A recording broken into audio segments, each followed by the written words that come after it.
On that note, hello everybody. Welcome to our Tech Talk. I'm actually driving the machine today on my own, so I'll be a little bit diverted until we get cracking, but thank you all for joining us.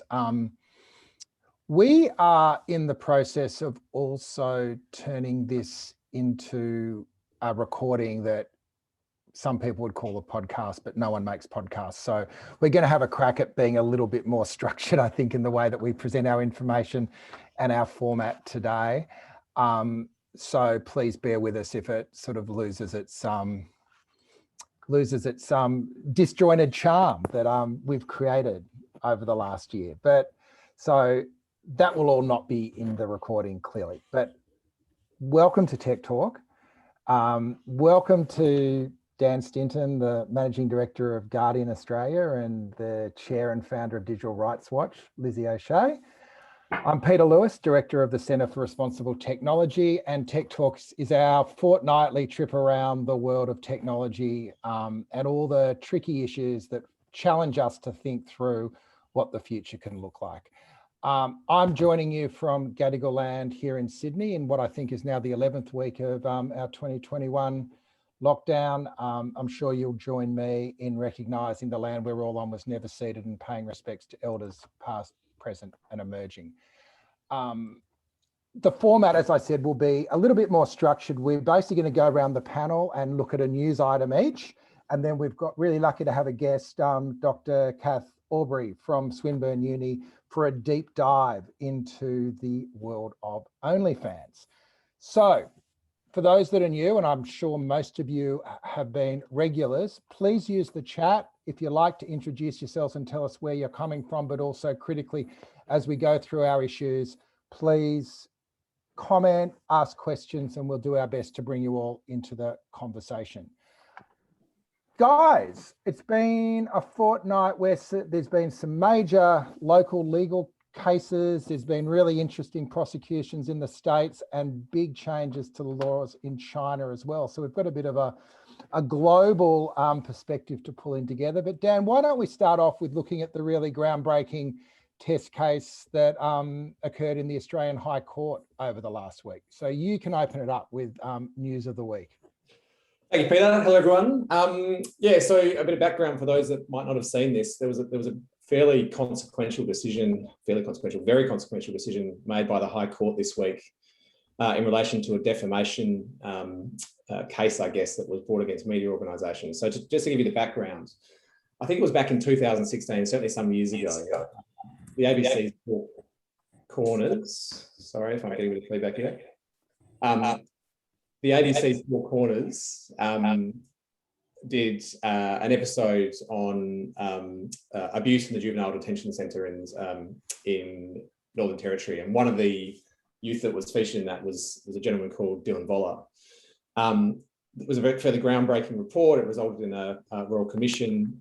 Lots of news organisations, including The Guardian, by the way, picked up on it and ran subsequent stories. Three of those news organisations, I think it was the Australian, Sydney Morning Herald and Sky News, did specific reports on Dylan and then published those stories to their Facebook pages. Subsequently, Facebook users completely independent of the news organisations made comments about Dylan, which have been, he alleges, were defamatory. But instead of suing the individuals, he sued the media organisations in question. This was originally went to the New South Wales Supreme Court, which ruled, I think, in favour of Dylan Voller, and it was appealed by the media organisations all the way up to the High Court, which this week ruled 5-2 in favour of Mr. Voller, basically saying that media organisations are responsible for the comments that individual users make on their Facebook pages. So just a couple of quick points on this, and then we can open the discussion. It's important to note that at the time that these posts were made by the news organisations actually couldn't turn off user comments on their Facebook pages. It was impossible for them to do so. That's one problem. But second to that, basically what this means is that now news organisations are responsible for comments that anyone makes, including potentially fake accounts makes, on their Facebook pages and probably on other social media pages as well, be that Twitter, be that Reddit, be that a bunch of others. It is going to have a really profound impact on us, because now what that means is we simply, the resources that would be required to moderate comments going back over all of the previous posts that we've made on these things would be larger than the size of our entire newsroom. So we're sort of faced with a difficult choice now of pulling down all comments and closing those pages, or accepting this very substantial risk which exists. So anyway, that's enough of a monologue for me. I'm baffled by this decision. I think it's really dangerous, and I think it's going to result in a pretty significant change to the way news organisations run their business. But interested to hear others' views. Well, can I kick it off? Sorry, Lizzie. That said, I think it's rubbish that news organisations just outsource their moderation of their content to Facebook anyway. And it's been a bane of mine that the ABC basically gave up on community and said, yeah, let's do it all with Mark Zuckerberg, which turns media organisations into data extraction vehicles for the very platforms that you have claimed in the past are leading to the destruction of the media. So the way I look at it, this court decision might break the abusive cycle of dependence that news sites have on Facebook. Isn't there an upside here? Yeah, potentially. I mean, but this is the thing. You have to realise how little control we have. So I think, look, we all agree that news organisations should be responsible for what they choose to publish.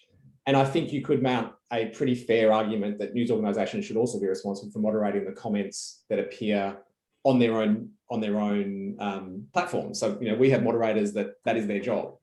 But as soon as, you can't run a modern media organisation without being on all of these platforms where the audiences are, and to not have any control over what the user comments, or have limited control over the user comments on those sections, makes what you're saying kind of impossible.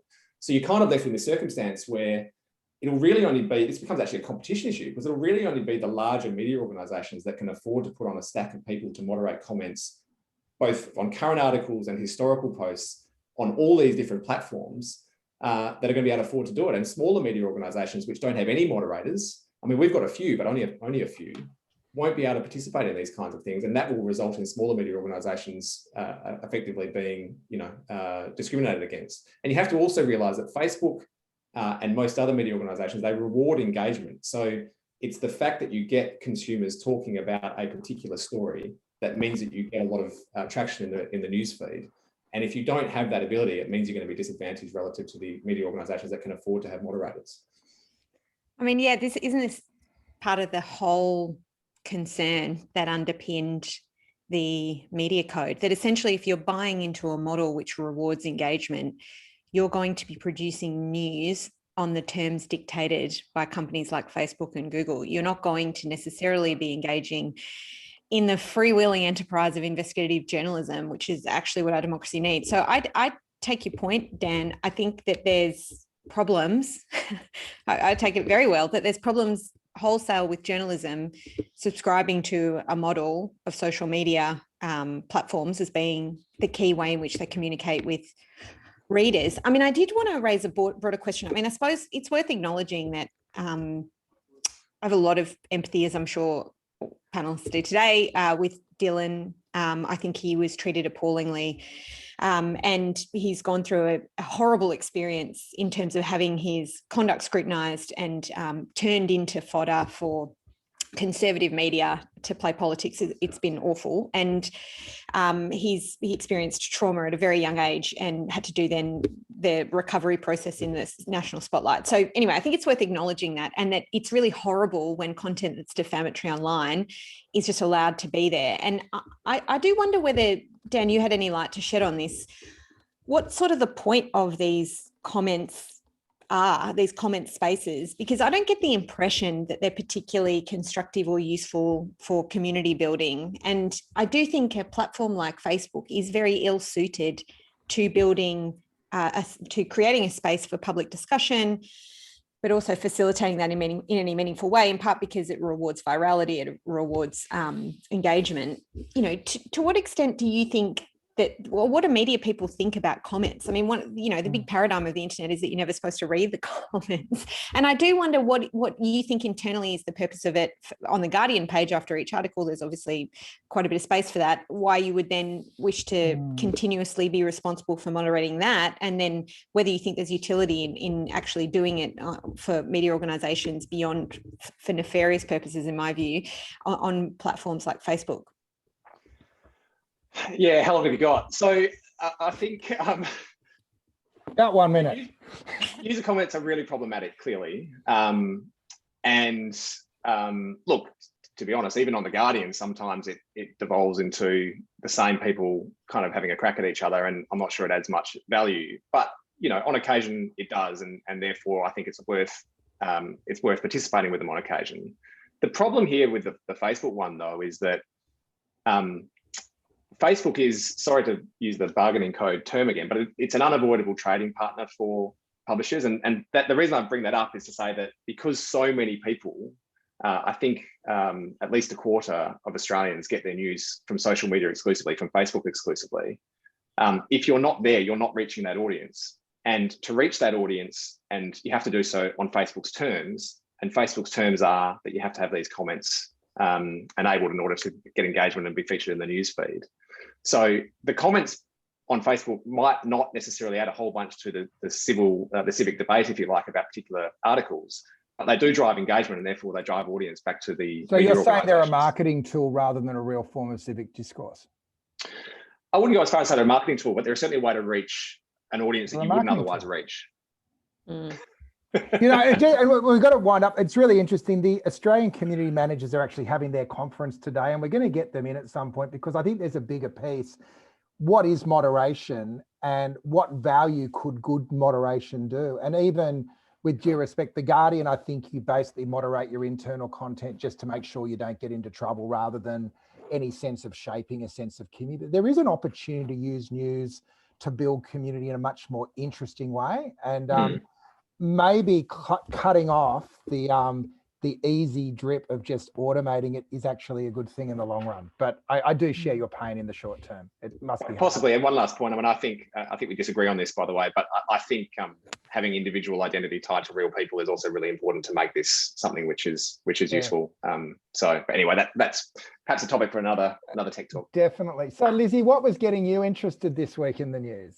I'm wearing for people who can't see, a high-necked black shirt because I'm channeling the person that's in my sights this week in the media, which is Elizabeth Holmes. So people who don't know about Elizabeth Holmes, she was a woman who founded a company that was supposedly able to create machines that could do a bunch of blood tests from pinpricks rather than taking blood through traditional needles in the arm. And it was a $9 billion company. She dropped out of college at 19, fastest, youngest self-made billionaire, supposedly. Very high, reputable people on her board, including Henry Kissinger. I mean, I'm not sure I'd describe him as reputable, but is at least a very senior person in American society. And it all came crashing down very quickly when it turned out basically these machines didn't do the things that the company Theranos had promised that they would do, and that a lot of the testing work that they were doing was actually being done on other machines. And this is an incredible story. So this was uncovered in part by a Vanity Fair journalist. There's a great story online.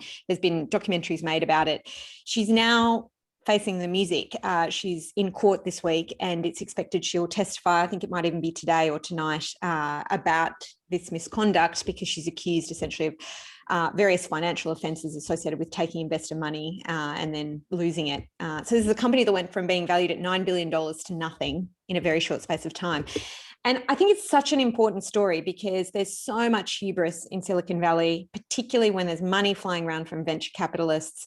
You're almost incentivized to lie if you're a founder of a company, or very much encouraged, as she did.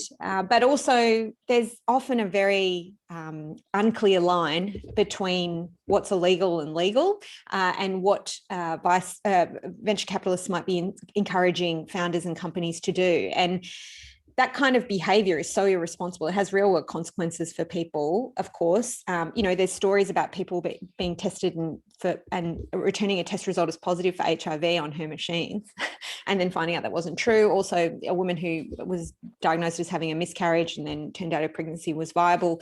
These kinds of things have real world consequences for people that aren't often felt or experienced in Silicon Valley. So the reason why I mentioned the black shirt, Elizabeth Holmes's shtick was that her mentor was Steve Jobs, and he obviously was famous for wearing this turtleneck, and so she used to do the same thing.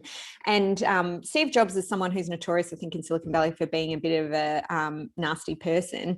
But he's gotten away with building a very dominant company that's made billions of dollars. But some of these people don't get away with it, and she might end up being one of those people. She is raising a defense around being pressured and bullied, and potentially I think she's going to lead a defense that she was subject to abuse by her co-founder who she was in a romantic relationship with. So we'll see how that unfolds. But it's really a story of hubris writ large from Silicon Valley, and the consequences are now being made plain, and she may end up in jail because of it. Well, thanks, Lizzie, and thanks for introducing Tech Talk Fancy Dress to the broad equations and possibilities. Steph has pointed out there's a doco on Elizabeth Holmes called "The Inventor: Out for Blood in Silicon Valley." I'm sure it's on one of the multiple streaming platforms that now push us algorithmically appropriate content. It struck me just looking at it too, Lizzie, that the whole model of disruptive capitalism and the notion of disruption is almost an inducement to break rules, break models, and break laws. And I was reflecting on your own prosecution at the moment, your own test case against Uber for coming out and saying, we're not a taxi business, we're just a car ride sharing service that takes passengers from A to B, so you don't need to cover that. But there is inherently a sense of lawlessness at the innovation end of capitalism, isn't there? I would say so, yeah. So my day job is as a class actions lawyer, and my class action that I'm running is against Uber. And our argument is that they engaged in what's called, conspiracy by unlawful means, which is that they came to an agreement, entered into a market, engaged in unlawful conduct, and gained a competitive advantage against people who did comply with the relevant rules and regulations. And I think it's a good cause of action that kind of captures that kind of business model. I do think there is a culture in Silicon Valley where the rules that they think should be held above all rules, including the law, is the rules of the market. So if you're delivering a service to consumers who want it, there's no problem with shareholder value as well. Yeah. And that it is an ultra capitalist vibe. And in some ways it's not inconsistent with regulation, of course, because, part of their model is finding these markets for things which may have been regulated in or out of existence, but or also regulation being a barrier that they overcome of sorts. But it's very troubling, and I think we are now starting to see the consequences of it. A lot of companies have gotten away with this kind of behavior by leaving this conduct in their past and then still buying up competitors or crushing competitors by not complying with the rules and then ending up being the one that's on top. But I think may also be longer term consequences. I mean, Elizabeth Holmes is facing prison now, and I wonder whether that I think this is a critically important case for saying to companies who may have engaged in this conduct that you shouldn't necessarily expect to get away with it just because it's in your past. But also for new and up and coming companies, you can't just now push through these periods of unlawfulness where you're crushing your competitors and having a competitive advantage from behaving unlawfully, that there may be real world consequences for that. So I'm very interested to see how this plays out. I'm very interested to see her take the stand as well, because it's not common that defendants do take the stand, as people probably know. So we'll see how she goes. Hot take, Dan? Look, the only thing I would add is that I think it's not just companies that are willingly breaking the rules, although I completely accept, by the way, that they are. And as an aside, I think one of the reasons I read an article recently about Travis Kalanick from Uber, and I think one of the reasons he was backed over a lot of the other ride-sharing apps was because he was prepared to break the rules and bugger the consequences. So, which I thought was interesting and probably speaks volumes about the culture of that company, certainly in its beginnings. But it's not just that. I think it's also that, and we see this so often, is that these organizations, or these startups, they also play in a space where the law just hasn't caught up, and they're just ahead of the regulators. I mean, even where we started this tech talk is probably an example of that, where you've kind of got defamation laws which were drafted before a digital age, trying to sort of fit into a digital world where there's, you know, multiple places where things are being published and publishers are responsible. So I'm not raising that to go back to my previous argument. I'm just making the point that it's often the fact that by definition, these startups are innovators, they're new, they're playing in a space where there aren't any laws yet. And then the law just has to catch up, and they're always going to be in front of that, right? It's impossible for the regulators to get ahead of these things. But I think it does demonstrate the point that we've made in this forum several times before, and that is that we do need to sometimes slow down a little bit and perhaps put some brakes on some of these platforms before they become too dominant and get too far ahead of things, because it obviously creates real world problems, as Lizzie has articulated. So anyway, that's the only take from me. Good on you. We might move into my hot take for the week, which is around what's going on in China. A couple of different stories. Firstly, China is cutting the amount of time minors can spend playing online video games. You need to only be a child who goes through the verification system can get an hour a day on Friday, Saturday, Sunday, if you're under the age of 18. And my initial instinct was go China. In fact, in all seriousness, the addictive quality of online gaming is having a real impact on the development of my teenage son. And I know through lockdown, there's actually a lot of great stuff in terms of gaming and being connected when you can't get outside. But before the lockdown, it was causing the sorts of obsessive behaviors that appear to me to be designed rather than incidental.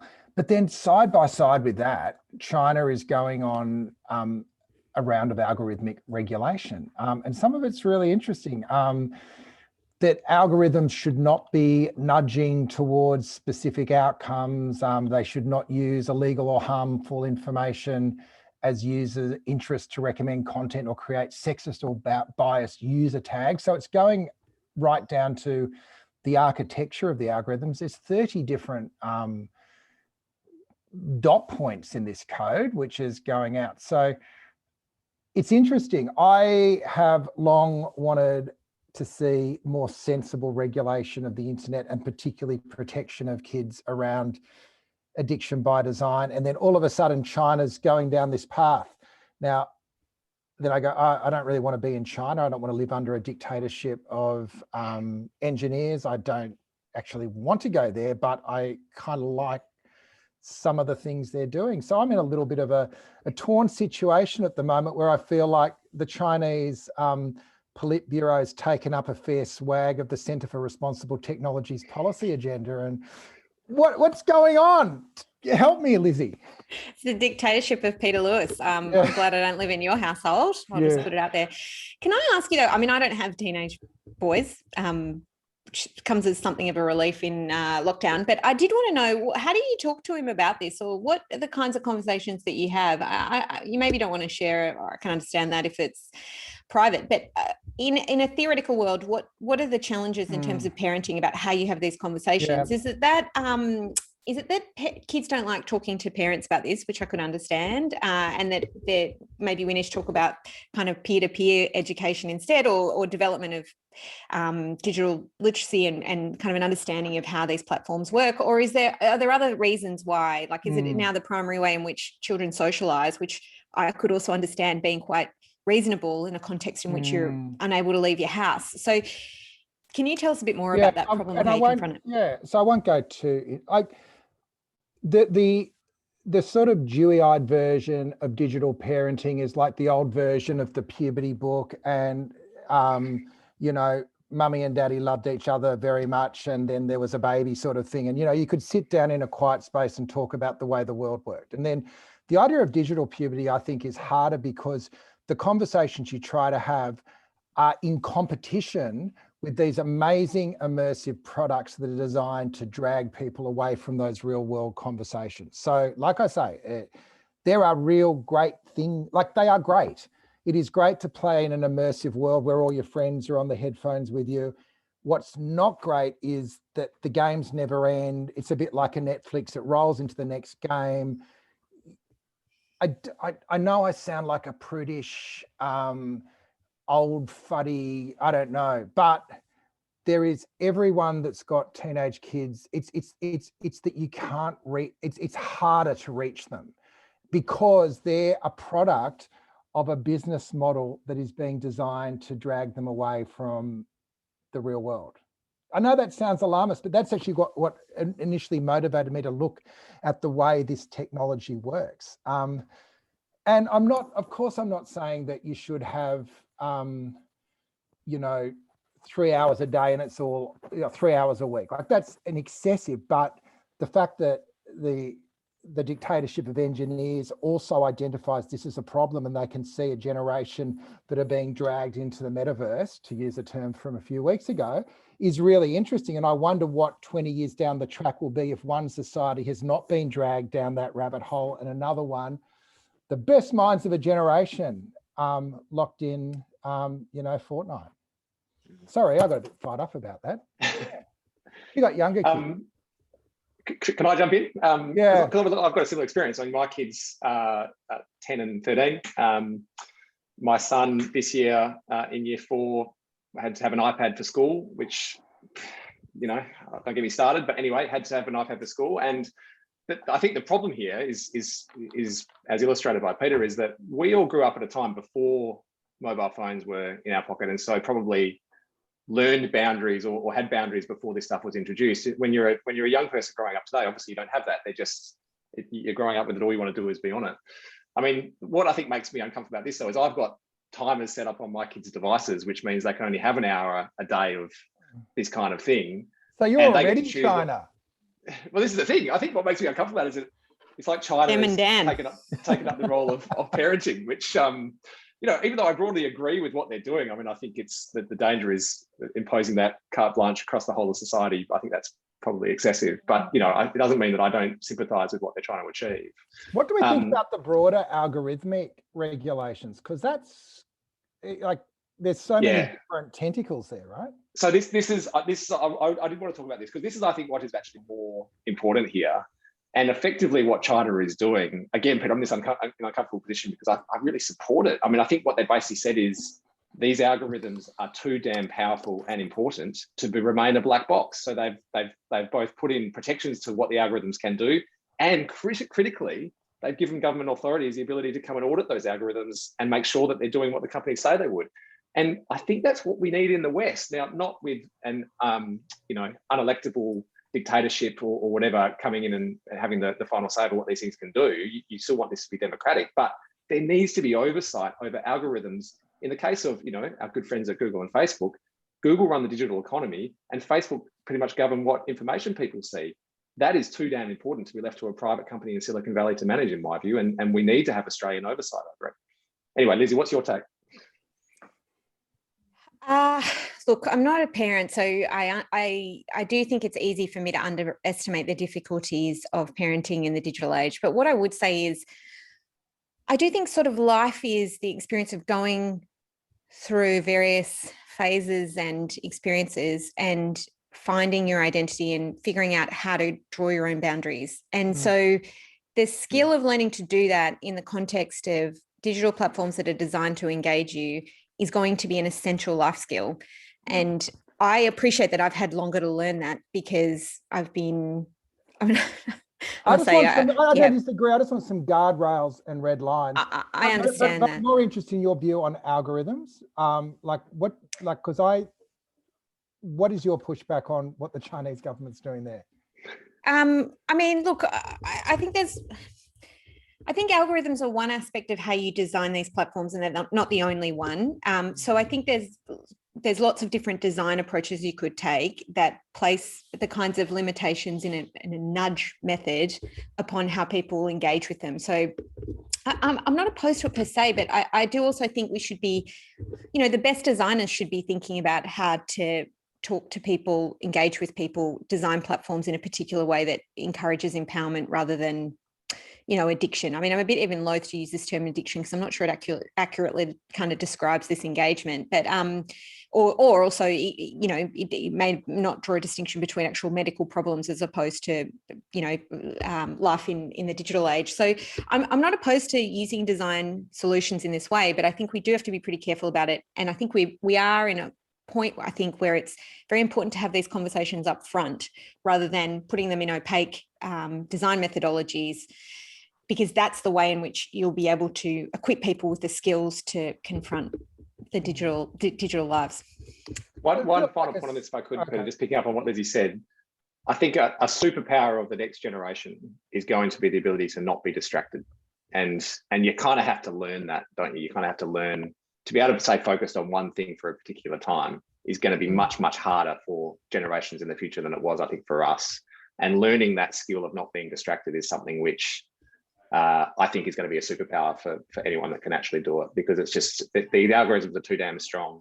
These games are too damn, if not addictive, hyper distracting. So I think it's going to be an important life skill that every kid needs to learn going forward. Let's jump into our special guest, Kath. If you should be able to turn your mic on, and Lizzie's going to take the chair for this. So we're basically going to each week invite a special guest, and one of us is going to lead the conversation, whoever's sort of dragged them in. So Lizzie's choice was Kath Albury from Swinburne. Yeah, great. Yeah. I'm so excited to have Professor Kath Albury with us she's a professor of media and communication at Swinburne, so she's from Swinburne, and I thought she was a great person. She comes highly recommended by Mark Andreevich, who's another friend of this show, but I thought it was she has a really interesting background and perhaps helps us navigate some of the problems that we're talking about now, but also in relation to the more recent controversy concerning OnlyFans. So people may recall, of course, that OnlyFans, which is a site that has a lot of adult and explicit content, recently announced a ban on explicit content before reversing that decision a short time later. And it brought into sharp relief some of the kind of issues around both how platforms host material that might be considered unlawful in some parts of the world, but also what drives some of these content moderation decisions by platforms and where that comes from. And there's some interesting analysis. I'll post an article in a sec from one of an activist who works with the Electronic Frontiers Foundation in the US, talking about how payment service providers are often a key influencer in what kinds of content moderation decisions these platforms engage in. Anyway, it brings in lots of different issues, not just about kind of digital literacy and engagement with online platforms, but also the political economy of platforms and how they work. So Kath has a background in research looking at young people's practices of digital self-representation and the role of user-generated media, including social media networking platforms, and looking at young people's formal and informal sexual learning online and safety and well-being. And she's particularly interested in the ways that digital media users engage in cultures of care and the ways that individuals and organisations understand the practice of digital literacy and data literacy. So as you can see, I think she's probably got more qualifications and experience in some of the topics that we're talking about than any of us do. And so I thought I'd invite her on to talk a bit about the research that she does and perhaps for her initial take on the recent episode with OnlyFans to give us her take on that. Welcome, Kath. Hi, thank you. Thank you for having me. So tell us a bit about your research. I was going to say, where do you want me to start? I'm a co-program lead in Swinburne Social Innovation Research Institute's Digital Participation and Inclusion program. And some of the work that I've done there most recently was looking at how not-for-profit organisations can build data literacy at an organisational level. So we often think of digital literacy as a very individualised practice. You have it or you don't, whereas often based on some of the work that I've done with health organisations particularly, and also educational organisations, it's very clear that we need literacy at organisational policy management levels before any individual who is delivering a kind of face-to-face program, for example, with young people or with older people, can actually implement the work, because there is I guess a lot of focus in many organizations on media as content.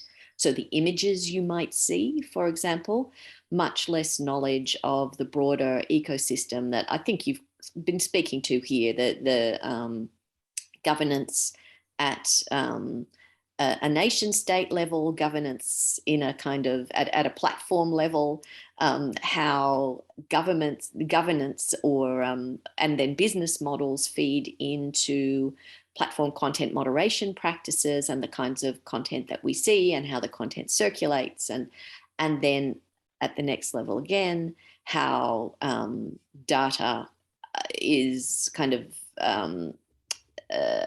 elicited and then aggregated, accumulated, circulated, brokered. All of those kinds of things are incredibly important, I think, for every organization, from a kind of not-for-profit to a big business to your local primary school, to understand. But often the discussions about digital literacy that I've seen are very focused on, is this a good representation of, is this a healthy image or an unhealthy image? It's a kind of, Dove, everybody is beautiful level understanding of digital media as purely a kind of a broadcaster of content. And there's very little focus in that space of thinking about the ways that platforms and users work together to circulate content. So in terms of the topics that I've looked at more broadly, I've done work looking at young people and their understanding of sexting education. So the ways adults talk to them about sexting. What do they think adults know about sexting, as opposed to asking, what do young people know about sexting? We asked, what do you think old people know about sexting? As not much. We've done research looking at 18 to 35-year-olds understandings of safety, risk and well-being in dating app cultures. So what feels safer and less safe, and that's been a collaboration with sexual health organisations. And I, from next year, will be starting up a future fellowship through the Australian Research Council, working with sexual health organisations to think about how digital literacy plays out in the space of sexual health and reproductive health for professionals. And I'm also an associate investigator in the ARC Centre of Excellence for Automated Decision Making and Society, which is partly the Mark Andreevich connection. That is so interesting, because I must admit I fall into this trap of thinking about digital literacy in individual terms rather than, say, as a systems issue, and figuring out how to both protect yourself but also work with organisations who are interested in this topic as well, so that they can appreciate how it's not just a matter of individual responsibility. So can you give us your take on OnlyFans? Because that did seem to be an episode which actually your perspective speaks quite directly to, in terms of why they announced this policy change and who's likely to be affected by it, but also then the reversal of that decision. Yeah, so I mean, I saw that OnlyFans decision as part of a chain of platform decisions that have had really detrimental effects on sex workers globally, and sex workers have been, of course my phone starts going as this is happening. So sex workers for years have been telling us that they are the canaries in the coal mine when it comes to platforms beginning to move into the space that was previously the space of kind of human rights or civil society, or a kind of nation state level understanding of what the rule of law might be, or what fairness is in terms of determining community standards, who gets to determine what is an appropriate image for adults to consume and what is not, how it's circulated. So from 2014, I know that sex workers were concerned that Amazon was beginning to delete sex workers' wish lists on the platform, based not on the person who held that Amazon account talking about sex work, but based on Amazon knowing from associated links and social media and environmental scans, I guess you would call them, that the person was a webcammer. So the Amazon wish lists would contain things like, I need a new ring light, or if you want to, tip me, you could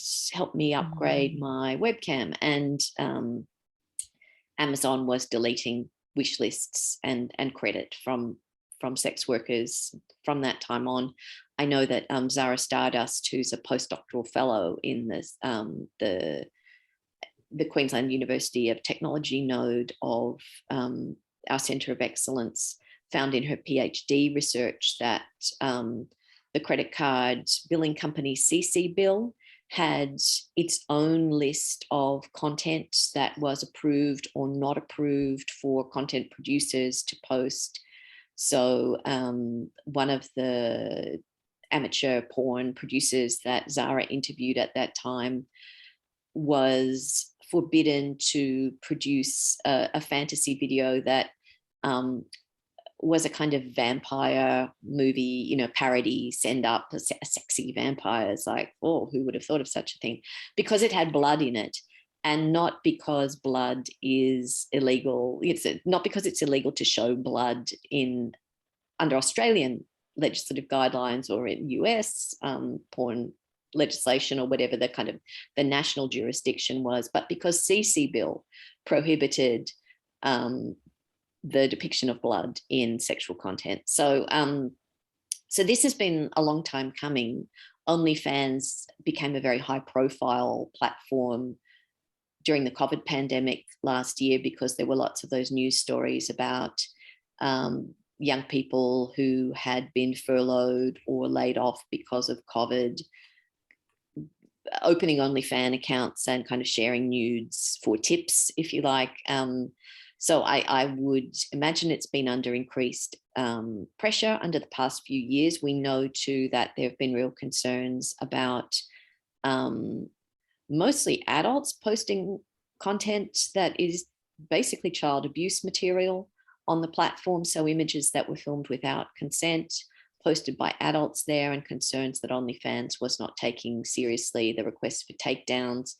And they increasingly were under pressure from US anti-sex trafficking lobbyist organizations that are often very strongly anti-porn. And the belief is among sex workers who've been talking about this recently that Visa and MasterCard placed pressure on OnlyFans as a result of being lobbied by these organizations. But OnlyFans doesn't have a lot else other than not safe for work content. So the assumption is the backflip. That was my question, Kath. What else was it set up to do? Well, it was in the very early days, literally a fan platform. So you could, for example, rappers would have an OnlyFans account, or kind of minor celebrities, or sometimes even major celebrities would have an OnlyFans account. And it literally was like, if you want a closer relationship with your celebrity, no, they're never going to reply to your DMs on Instagram. But if you subscribe to OnlyFans, you get behind the scenes content. If you pay enough, they might record a personal video like, "Hi, Lizzie, it's me, Kath, saying happy birthday," those kinds of things. And so it was used by, US baseball players and those kinds of people early on. It was a way of athletes. And it was used cynically to create a sense of intimacy for money. Look, I am probably going to take issue with your cynically line there. I was more talking about the celebrities than. I go to work every day and exchange intimacy for money when I'm teaching in a classroom. So I don't know that it's. I think there are many athletes, for example, who feel like their earning life is short. If they're injured at 24, they're out. And any way that they can capitalize on their brand while they're a celebrity, they will take the opportunity to make extra money. The same way they might seek Nike as a sponsor, they will also now seek to build a more intimate relationship with fans as a means of building the brand. So this is a way of monetizing the brand. Well, certainly this is one of the issues I think about this scandal, is that OnlyFans became the size it was as a platform off the back of people producing all sorts of content, but most obviously people producing a lot of adult and explicit content, and then to turn around and then deplatform a bunch of them was pretty egregious. I mean, this is the other thing I think about all these discussions around the risks associated with producing adult content online, is that so much of the internet is used for people to access pornography and other kinds of adult content. And so I feel like a lot of these discussions have a real hypocrisy around it. It's always something that other people do and that no one's it's a small minority of people who use the internet for that, when it strikes me that a lot of people do, and a lot of people do it in ways that are lawful, that are consensual, that are not arguably harming anyone. I mean, I don't think that's to deny that there are instances where that does occur, but I feel like a lot of these discussions are kind of charged with moralism and aren't necessarily realistic or honest about what's at stake for who, including both consumers of this content, but certainly producers of it as well. Yeah, and I think, I mean, we know that for many sex workers, like producing digital content for them is an extraordinarily safe and flexible way to make money. I had a researcher working with me a few years back who shared selfies on a platform called Allure, which is a kind of smaller scale OnlyFans. There are other, OnlyFans is like the generic, it's like the Kleenex of these platforms, like it's the brand name that we all know, but there are many of these platforms around. And she said for her it was an unfortunate brand to throw in there while we're talking about this. Jesus. She said for her it was great because she used to do lots of kind of in-person kind of hostess, grid girl style work, where she had to, it was respectable, but it was basically standing around in a skimpy outfit, fielding sexual harassment and kind of hilarious jokes from drunk men who weren't as funny as they thought they were. Whereas on OnlyFans, she could be at home, she could kind of curate the experience for herself, she could block anyone who was rude, she never got groped. And so for her, it was a kind of, she could be a kind of lingerie model. It was a, it's kind of a skimpy barmaid. It was that kind of level of sharing content, but she did it from home in her own time. And it was much more comfortable for her to do that kind of work in that way. Isn't this just another example, Kath? By the way, I really enjoyed your take on this. It's been very insightful. Isn't this just another example, though, of you have an overseas tech platform which grows massive off the back of a kind of bunch of creators, which it actually doesn't have any accountability or responsibility towards at the end of the day. And so they can make these decisions. And really, it's kind of, there's not really much that the creators can do about it. So, I mean, what's the solution here? How do we go about solving this problem? Because I take your point. OnlyFans was, particularly during the last year and a half, for sex workers, was their lifeline, right? That was how they were able to earn a living on their terms. Without it, they would have been in real strife. In a covered, safe way. Like, they were not permitted to do, face-to-face work. So, yeah. So how do we solve this problem, Kath? Surely you've got all the answers. Yeah, look, it's a tricky one, I think, because, with all platforms, it's that question, like, why don't people leave Facebook when Facebook is so demonstrably terrible in so many ways? It's because Facebook is a frictionless interface. People are used to it. People know the brand. It's easy to get your credit card linked up to it. And I think that's there have been many alternative platforms. So I know after the takedown of Backpage in the US, which was an escort platform, which was taken down under similar circumstances, and there's now a court case going down in the US about that particular platform.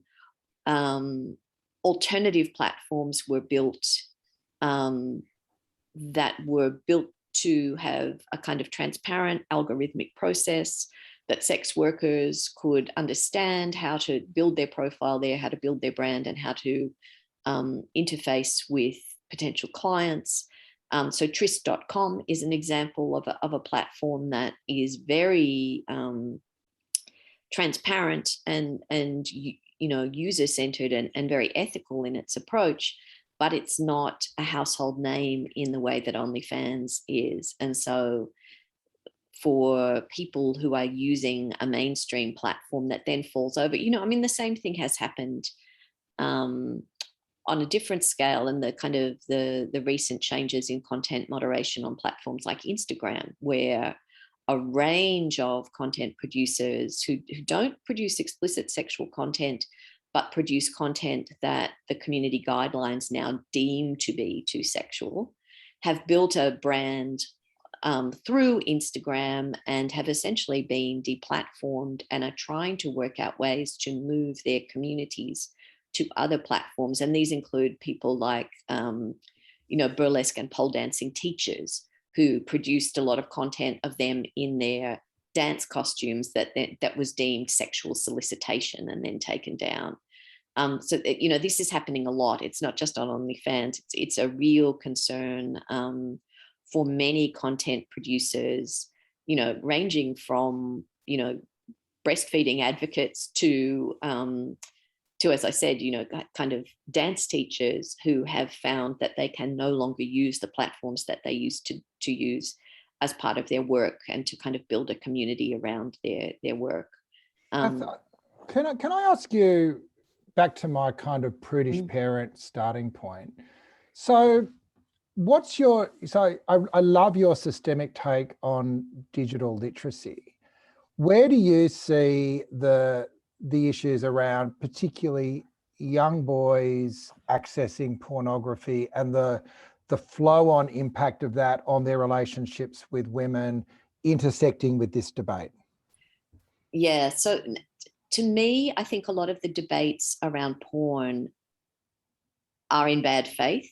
I will say straight away. They're in a country where it is a massive debate about whether or not we'll include consent in the national sex education curriculum. And then even if it is included, there's no guarantee that any individual school has to teach that part of the curriculum, because while we have a national sex education curriculum, there are many, many areas that a school can choose not to teach because it's too controversial. In that climate, to exclusively focus on porn as the site where bad attitudes around sexuality could be endorsed or challenged is a real problem. I think many adults find, I would say first, and I say this in a really compassionate way, many adults in our community are survivors of child sexual assault or of unwanted sexual contact, and this includes teachers and parents. And I would not say that every teacher and parent needs to go into their own trauma in order to talk to their child. I think that there needs to be a lot more support for adult survivors in this space. So I would never say, oh, every teacher has to talk about this in the classroom, because there are teachers for whom that would be extremely unsafe.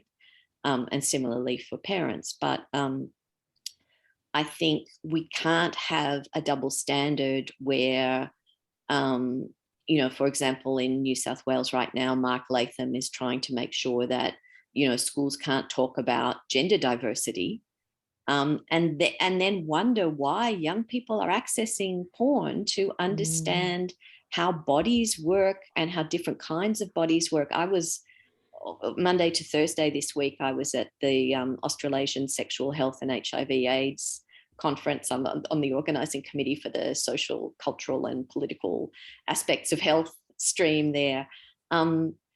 A young trans person was saying the only place he can see trans bodies as sexual is in porn. He never had anyone talking about his own trans experience and what it meant in relation to sexuality in his sex education. It was never mentioned that even people could be trans. And so he says, clearly it's terrible sex education, but, the only way I can see another trans body as sexual is through porn. So, so I would say, if our concern is about young people not negotiating consent, young people not understanding what safe sex is and how to talk about it and do it in an embodied way and access condoms and lube, and not knowing how to negotiate a relationship and then negotiate a breakup and deal with rejection without lashing out at the person, then we need to not just take away the place where they're looking that isn't, is not a great source of education, but is accessible to them. We need to actually give them accessible sex and relationships education that is embarrassing to us. And that, that's on us as adults. That's we have to deal with that. And there are good resources for that. Bish UK is a fantastic resource for adults who want to talk to kids about porn. Scarletine is a fantastic resource which has been around since the 1990s, again started by a survivor of child sexual assault, Heather Corina, who wanted to give young people resources to understand their own bodies and talk about their sexuality and be able to negotiate consent so that they were far less vulnerable to grooming than they were in the absence of good sexual information. So I'm kind of ranting, but that's really where I am on this. I've been researching in this area for 20 odd years, and we have the same debates over and over again about the bad content in porn. And in the 1990s, the concern was blowjobs, and there was a fellatio panic going on in the US. Now we all go, blowjobs, that's the least of our worries. This other terrible stuff they're doing. But if only for the good old days of the fellatio panic. The good old days of the fellatio epidemic back in 1997. But, really, the issue is not the specific practice, like the specific worrying practice will always change. But what actually the core worry for me is, do young people understand their bodies? Do they understand mutuality in pleasure? Do they understand how to negotiate a relationship? Do they understand that, it's not just about one person getting their rocks off? Like all those things are really, they take a lot of conversations. You can't just drag all of year 9 into the assembly on a Thursday afternoon and give them the talk. It's a process of lifelong learning, basically. Kath, it's been so great to hear from you. I know we've only got a minute or two left. I just wanted to add in as a conclusionary point that actually the E-Safety Commissioner is currently conducting a consultation around basic online safety expectations. And, the Online Safety Act that was introduced this year, we had a lot of concerns about at Digital Rights Watch, in part for this reason, that the powers given to the Commissioner do enable her potentially to take down content or ask that content be taken off platforms that is focused on sex education. And it just does seem like an enormous gap. And I understand your view around there being some hypocrisy around the moral panic over certain kinds of adult content in a context in which that's a clear gap in our curriculum and in our understanding and socially, and how we work with parents as well to give them resources to have these discussions. So I just wanted to add that in and just say thank you so much for coming to talk to us, because it was really interesting. And I'm really excited to hear about your research, which I think does kind of import the perspective of young people, perhaps more than adults, and what adults think about young people. So I thought that was a really interesting chat, and thank you so much for coming on. Yeah, pleasure. Thank you. Yeah. Thanks, Kath, and thanks, Lizzie, for Kath, and thanks, Lizzie, Dan, for the discussion. We're going to be right on time in our new smooth hour-long tech talk. Thanks, everyone, for being part of it. We're here every fortnight. We put out every other week, a tech check on interesting events and articles to read that the wonderful Amy Denmead puts together for us. Please keep coming along. We're trying to grow this into a real community to share some ideas. Guys, any last final thoughts in our final minute? Anything coming up with Digital Rights Watch, Lizzie, that people need to know about? If you didn't get our newsletter, then you need to sign up, because it just went out last week, but you can see a bunch of events. We've got another one coming up further in our town hall series about building an internet that works for Australian people, content creators, activists, advocates, artists and the like. And we've got the next in our series of events. So if you want to come along to that, then check it out on our website. Terrific. Nothing from you, Dan, just every day, great content on The Guardian, going up towards, 180,000 supporters now? I will say this. We did hit our target for our membership drive last week. I suspect there's a lot of people on this call that have contributed to that, so my thanks. But yeah, my next week is going to be dealing with the what we started this conversation with, dealing with the fallout from this decision on Vola and the implications it has for our business. So perhaps we can come back to that exciting topic next Bit time. of a debrief down. Yeah. All right, everyone. Have a great weekend, and thanks, everyone. Cheers. Yes.